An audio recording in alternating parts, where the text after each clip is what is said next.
नमस्कार दोस्तों, आप सभी का फ्यूचर कोचिंग क्लासेस में बहुत बहुत स्वागत है। दोस्तों, आज की श्रृंखला बेहद ही महत्वपूर्ण है क्योंकि इस श्रृंखला में हम देखेंगे मध्यकालीन इतिहास का एक बहुत ही महत्वपूर्ण पॉइंट है जिसका नाम है सैयद वंश। सैयद वंश क्यों देखे हैं? क्योंकि हम पिछली क्लासों में दिल्ली सल्तनत के बारे में देख रहे थे। उस श्रृंखला में आता है सैयद वंश। तो आज इस सैयद वंश के बारे में हम महत्वपूर्ण पॉइंटों को देखेंगे और कुछ महत्वपूर्ण एमसीक्यू के माध्यम से हम सैयद वंश का निपटारा करेंगे। तो बनी रहिएगा, सैयद वंश को आज एक ही बार में ख़त्म करते हैं। तो सैयद वंश की बात आती है कब से कब तक का समय है, तो 1414 से 1451 का समय है सैयद वंश। इसमें टोटल 4 राजाओं ने शासन किया। तो हमें उन चारों के बारे में पढ़ना है। तो बेहद ही महत्वपूर्ण टॉपिक है, बहुत आसानी से आपको समझ में आएगा। तो सबसे पहले सैयद वंश की नींव कौन रखता है? खिज्र खां रखता है। दोस्तों, इसका समय पूछा जाए 14 से 1421 का समय है। उसके बाद मुबारक शाह आता है 1421 से 1434 का समय, मतलब खिज्र खां का उत्तराधिकारी मुबारक शाह। मुबारक शाह के बाद आता है दोस्तों मोहम्मद शाह। मोहम्मद शाह होता है 1434 से 1443 का समय होता है। और सैयद वंश का अंतिम शासक होता है दोस्तों आलम शाह, जिसे अलाउद्दीन आलम शाह के नाम से भी जाना जाता है। 1443 से 1451 का समय इसका है। तो आइए सभी के बारे में हम देखते हैं एक एक करके। तो सबसे पहले ये कौन है? खिज्र खां है। ये है तैमूर लंक। इन दोनों के बारे में बात करें तो दोस्तों तैमूर लंक ने भारत पर कब आक्रमण किया था? 1398 में। उस समय दिल्ली पे किस वंश का शासन था? तुगलक वंश का शासक था। ठीक है, तुगलक वंश का आखिरी शासक होता है जब यहाँ आक्रमण करता है 1398 में। तो जब दोस्तों यह दिल्ली पर आतंक मचाने के बाद दिल्ली को अपने अंडर ले लेता है, सब कुछ लूट लेता है, बहुत से लोगों को मार देता है तैमूर लंक। उसके बाद यह चला जाता है दिल्ली छोड़कर, क्योंकि यहाँ सिर्फ लूटने के मकसद से आया था। यह जाते समय दोस्तों इसका सेनापति होता है खिज्र खां, इसको अपनी गद्दी को सौंप कर चला जाता है। ठीक है, इसे उस एरिया का क्या नियुक्त कर देता है? गवर्नर कहें या सूबेदार नियुक्त कर देता है। देखिए, सैयद वंश की बात आती है, संस्थापक कौन रहेगा? खिज्र खां रहेगा। और दोस्तों खिज्र खां तैमूर का सेनापति था, हमने बताया। और तैमूर लौटते समय दोस्तों खिज्र खां को कहाँ का लाहौर, मुल्तान और दीपालपुर का सूबेदार नियुक्त करके चला जाता है। तो दोस्तों उसी के डर से यह अपने आप को स्वतंत्र घोषित नहीं करता है, यह ना अपने नाम का सिक्के जारी करता है, और जो तुगलक वंश के सिक्के थे उन सिक्कों को प्रचलन में रहने देता है। ना ही यह दोस्तों सुल्तान की पदवी धारण करता है। एक तरफ से कहें सिर्फ संस्थापक था बस। खिज्र खां स्वयं को देखिए कहा गया है पैगंबर मोहम्मद साहब का वंशज मानता था। किसका? पैगंबर मोहम्मद साहब का वंशज मानता था। कौन? खिज्र खां। अब खिज्र खां की बात करें, इसका वंश पूछा जाएगा आपसे, तो दोस्तों वंश तो समझिएगा सैयद वंश है। ठीक है, अगर तो पूछा जाए या मुस्लिम था, तो मुस्लिम में देखो मेन होते हैं शिया और सुन्नी। तो आपसे पूछा जाएगा खिज्र खां शिया था या सुन्नी था, तो दोस्तों आप ध्यान देंगे यह शिया था। क्या था? मुस्लिम की जो एक इकाई होती है शिया का था। उसके बाद कुछ और पॉइंट इसके बारे में देखें। देखिए, दिल्ली का स्वतंत्र शासक बनता है, मतलब दिल्ली को स्वतंत्र कर लेता है, क्योंकि उस समय दिल्ली पर कोई शासक नहीं था। जब यह आता है सैयद वंश लाता है, नींव रखता है, स्वतंत्र करता है दिल्ली को, लेकिन यह स्वतंत्र शासक नहीं होता है। इतनी बातें आप ध्यान देंगे। उसके बाद इसने दोस्तों एक उपाधि धारण की थी। कौन थी? नाम ध्यान दीजिएगा, रैयत आला। रैयत आला की उपाधि धारण करता है, जिसका अर्थ होता है दोस्तों रैयत आला का ऐसा शासक जो किसी का गुलाम हो, या उसने उसे नियुक्त किया है मेरे स्थान पे तुम शासन करो इस एरिया में। रैयत आला का मतलब ये होता है। ठीक है, यह देखो तैमूरियों का राज्यपाल के रूप में मानता है अपने आप को, ना यह सिक्के जारी करता है। और खिज्र खां हमने बताया शाहरुख था, शाहरुख को यह प्रतिवर्ष टैक्स भेजता था। और शाहरुख के नाम का खुतबा भी पढ़वाया। क्या पढ़वाया? खुतबा। अब खुतबा क्या होता है? मुस्लिम धर्म में दोस्तों शुक्रवार के दिन खुतबा पढ़ा जाता है और उस खुतबे में इसने शाहरुख का नाम जिक्र किया। क्यों किया होगा? क्योंकि इसको डर था, मैं इसका नाम डाल दूंगा तो ये मुझसे प्रसन्न रहेगा, मेरे ऊपर आक्रमण नहीं करेगा, इसलिए इसने इसके नाम का खुतबा भी पढ़वा दिया। अब इसकी बात की जाए दोस्तों, इसकी मृत्यु कब होती है? इसकी मृत्यु होती है 20 मई 1421 को खिज्र खां की मृत्यु हो जाती है। ठीक है, इतनी बातें खिज्र खां से संबंधित हैं। तो आइए आगे देखते हैं हम किसके बारे में देखेंगे? मुबारक शाह। क्योंकि खिज्र खां का उत्तराधिकारी होता है मुबारक शाह, जिसका समय है 1421 से 1434 का। तो आइए इसके बारे में हम देखें कुछ महत्वपूर्ण जानकारियां। सबसे पहले दोस्तों इसने क्या किया? यह बनता है गद्दी पर जब बैठता है तो यह अपने आप को सुल्तान की उपाधि धारण करता है। कौन सी उपाधि? सुल्तान की उपाधि धारण करने वाला सैयद वंश का पहला शासक है और इसी ने दोस्तों सबसे पहले सिक्के जारी किए। ठीक है, किसने? मुबारक शाह ने सबसे पहले सिक्के जारी करता है और सबसे पहले सुल्तान की उपाधि भी धारण करता है। और अपने सिक्कों पर दोस्तों कौन सा नाम मिलता है? इसके सिक्कों पे सिकंदर की उपाधि मिलती है। इसके कौन सी? सुल्तान की उपाधि मिलती है इसके सिक्कों पर। इसके बारे में कहा जाए, इसके दरबार में एक इतिहासकार था। क्या नाम था उसका? देखिए, अहमद सरहिंदे, जिसने एक पुस्तक लिखी मुबारक शाह खिलजी के ऊपर, जिसने एक पुस्तक लिखी मुबारक शाह के ऊपर। मुबारक शाह के ऊपर जो पुस्तक लिखी है उसका नाम है तारीख़ मुबारक शाही। तारीख़ मुबारक शाही की रचना की। इस पुस्तक से पता चलता है हमको दोस्तों कि सैयद वंश का इतिहास था। अगर से यह पुस्तक नहीं मिलती तो हमें आज सैयद वंश पढ़ना नहीं पड़ता। ठीक है, इसी पुस्तक के कारण आज का यह वीडियो लिया जा रहा है, तारीख़ मुबारक शाही, जिसे सरहिंदी ने लिखा था। ठीक है, इतनी बातें आप इससे संबंधित हैं। और इसके बारे में कुछ और पॉइंट देखें हम।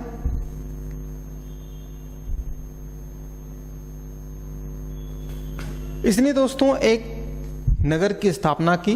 कौन सा नगर है? मुबारकाबाद। मुबारकाबाद शहर की स्थापना किसने की? मुबारक शाह ने किया था। वही बात करें, एक नगर बसाया था खिजराबाद। कौन था? खिजराबाद नगर बसाया था खिज्र खां ने। इसने दोस्तों भटिंडा और दोआब वाले क्षेत्रों में हुए विद्रोह को दबाया था। तो सबसे पहले अगर पूछा जाए भटिंडा वाले विद्रोह में हुआ था, किसके समय में हुआ था और दबाया किसके ने था? ठीक है, मुबारक शाह ने दबाया था।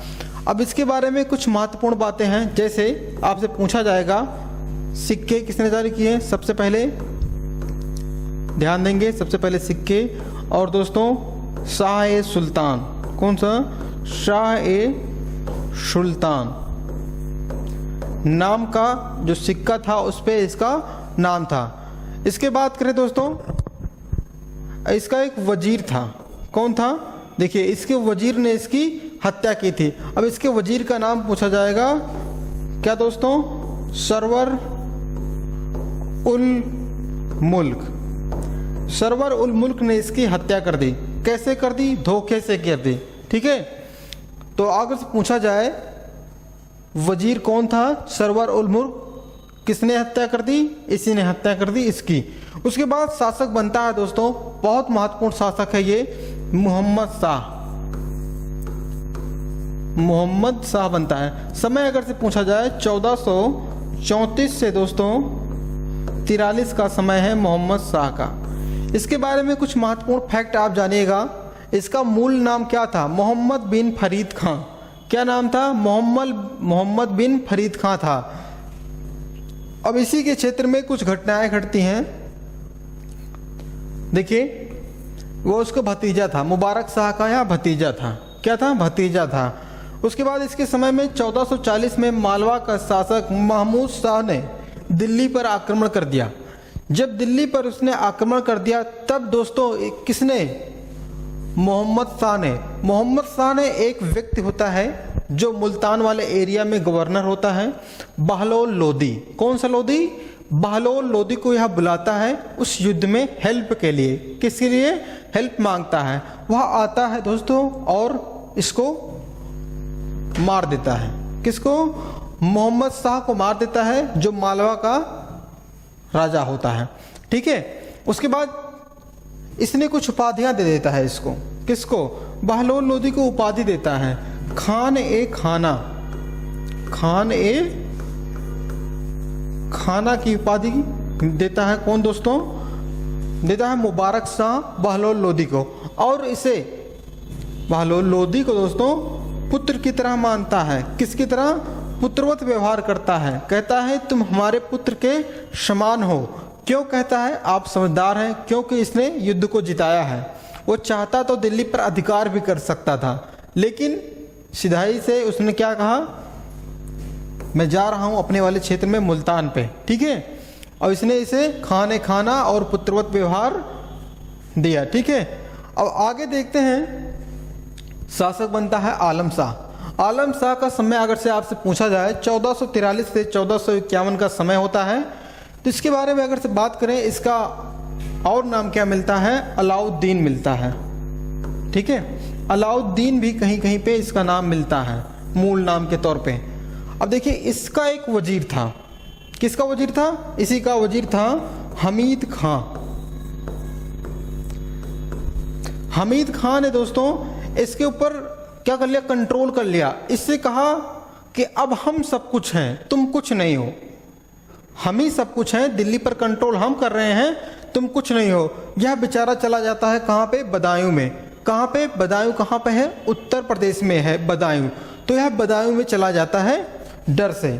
उसके बाद जो वजीर होता है हमीद खां, यह बुलाता है दौलत खां लोदी को। दौलत खां लोदी से कहता है आप आइए हमारी सेना के सेनापति बनकर रहिए। ठीक है, दिल्ली के सेनापति के तौर पे उसे बुलाता है। लेकिन वह आता है दोस्तों, दौलत खां लोदी आता है, हमीद खां को बंदी बना लेता है। किसको? हमीद खां जो गवर्नर था, इसको बंदी बना लेता है और आलम शाह से कहता है कि आप आइए दिल्ली पर बैठिए। तो आलम शाह कहता है माफ करो भैया, हम जहाँ हैं खुश हैं। कहाँ पे खुश हैं? बदायूं में हम खुश हैं, हमको दिल्ली ना बुलाओ। वह डरता था, एक तरफ से हम कहें कायर शासक था ये बुढ़ऊ। ठीक है, आगे हम इसके बारे में कुछ फैक्ट देखते हैं। जैसे सैयद वंश का अंतिम शासक पूछा जाए तो आलम शाह सैयद वंश का अंतिम शासक था। और दोस्तों इसका वजीर कौन था? हमीद खान था। हमीद खान मतभेद के कारण दोस्तों, हमीद खान से मतभेद के कारण यह दोस्तों बदायूं में चला गया और वहाँ पे उसकी मृत्यु हो जाती है कुछ दिनों बाद। ठीक है, अब देखिए इसने दौलत खां लोदी को बुलाया था। इतनी बातें आप जान गए। उसके बाद क्या किया? दौलत खां लोदी ने इसको मार देता है। किसको? हमीद खान को। और कंट्रोल ले लेता है दिल्ली पे, और दिल्ली पर वह कंट्रोल करता है। इसलिए माना जाता है सैयद वंश का अंतिम शासक अलाउद्दीन आलम शाह को। तो हमारा सैयद वंश यहीं पे समाप्त होता है। अब कुछ महत्वपूर्ण प्रश्नों के माध्यम से जो छोटा होगा उसके बारे में हम देखेंगे। तो ऐसे प्रश्न रखे गए हैं जो आपके एग्जाम में पूछे गए हैं, तो वही प्रश्न रखे गए हैं। आइए एक एक करके हम सबको देखते हैं। सबसे पहले आपसे पूछा जाएगा सैयद वंश का शासन 1414 से कब तक था, ये पूछा जाएगा। तो आपका ऑप्शन में दिया गया था 1550, 1500, 1475 या 1451। तो दोस्तों आपका सही आंसर क्या होगा? 1414 से 1451 का समय था सैयद वंश का। आगे देखें हम, सैयद वंश की आधारशिला किसके द्वारा रखी गई? तो आपका ऑप्शन एक है मोहम्मद शाह, मुबारक शाह, खिज्र खां। तो दोस्तों किसने रखी थी? खिज्र खां ने रखी थी सैयद वंश की नींव। आगे पूछा जाएगा दिल्ली सल्तनत का चौथा राजवंश कौन था? ऑप्शन में आपको दिया रहेगा खिलजी वंश, गुलाम वंश, तुगलक वंश, सैयद वंश। तो आप ध्यान देंगे चौथे नंबर पर है सैयद वंश। सबसे पहले नंबर पे गुलाम वंश, जिसकी स्थापना किसने की? कुतुबुद्दीन ऐबक ने की। उसके बाद आता है दोस्तों खिलजी वंश, और तीसरे क्रम पर था तुगलक वंश। Number 1 Ghulam, number 2 Khilji, number 3 Tughlaq, number 4 Sayyid. ठीक है, अब पांचवें पे आएगा लोधी वंश। खिज्र खां दिल्ली सल्तनत का एकमात्र किस समुदाय से संबंधित था? मुस्लिम के शिया संप्रदाय से। किस संप्रदाय से? शिया संप्रदाय से। पांचवा है खिज्र खां की मौत कब हुई? खिज्र खां की मौत दोस्तों कब हुई थी? 20 मई 1421 को। क्लियर है? खिज्र खां का पूरा नाम क्या था? आपसे पूछा जाएगा खिज्र खां का पूरा नाम क्या था, तो आपका ऑप्शन पहला सही होगा, सैयद खिज्र खां इब्न मलिक। ठीक है, ये इतना बड़ा नाम था किसका? खिज्र खां, जिसे हम शॉर्ट में कहते हैं खिज्र खां। खिज्र खां के पिता जिनका नाम था सुलेमान, किसके गवर्नर थे? तो दोस्तों ये मुल्तान के गवर्नर थे। कौन? खिज्र खां के पिता सुलेमान। अगला है खिज्र खां ने दिल्ली का शासक बना तो कौन सा उपाधि धारण किया? तो रैयते आला। कौन सा? रैयते आला की उपाधि धारण की थी खिज्र खां ने। बहुत महत्वपूर्ण क्वेश्चन है दोस्तों, इसको आप याद कर लीजिए। बहुत बार क्वेश्चन में पूछा गया है रैयते आला की उपाधि किसने धारण की थी। क्वेश्चन 9वां है रैयते आला का मतलब क्या होता है? हमने बताया था आपको, जो शासक कोई अन्य शासक के अधीन हो या किसी की अधीनता प्राप्त किया हो, ठीक है, या प्रतिनिधि कर रहा हो। इनमें से सैयद वंश का नहीं है। ऐसा कौन सा व्यक्ति है जो सैयद वंश का नहीं है? तो आपका ऑप्शन है कि तैमूर, खिज्र खां, मुबारक शाह, अलाउद्दीन शाह।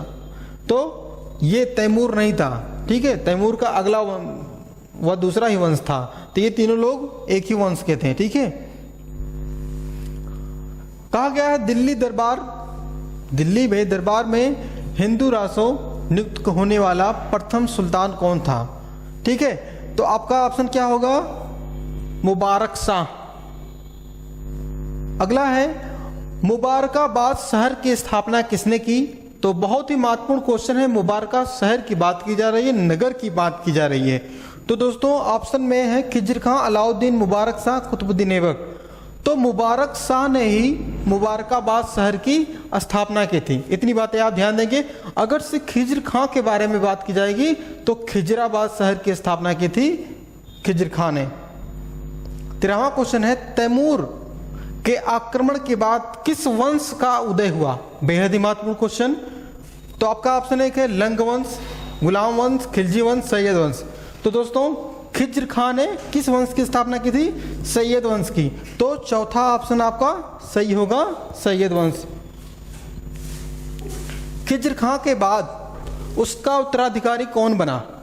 तो आपका ऑप्शन एक है अलाउद्दीन शाह, मुबारक शाह, मोहम्मद शाह। तो दोस्तों मुबारक शाह बनता है। कब से कब तक? 1421 से 1434 का समय होता है मुबारक शाह को। जब खिज्र खां की मृत्यु होती है 1421 में, उसका उत्तराधिकारी बनता है कौन?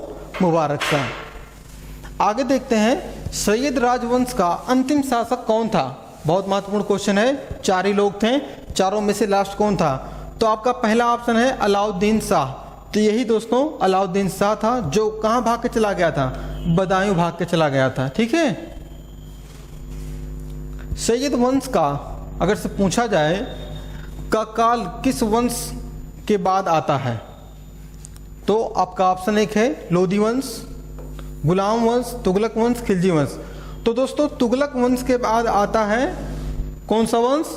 सैयद वंश। ठीक है, आगे देखें हम, निम्न में से कौन सा शासक जो सुल्तान का पद धारण ना किया और रैयते आला के पद पर रहा या उसकी उपाधि को धारण किया?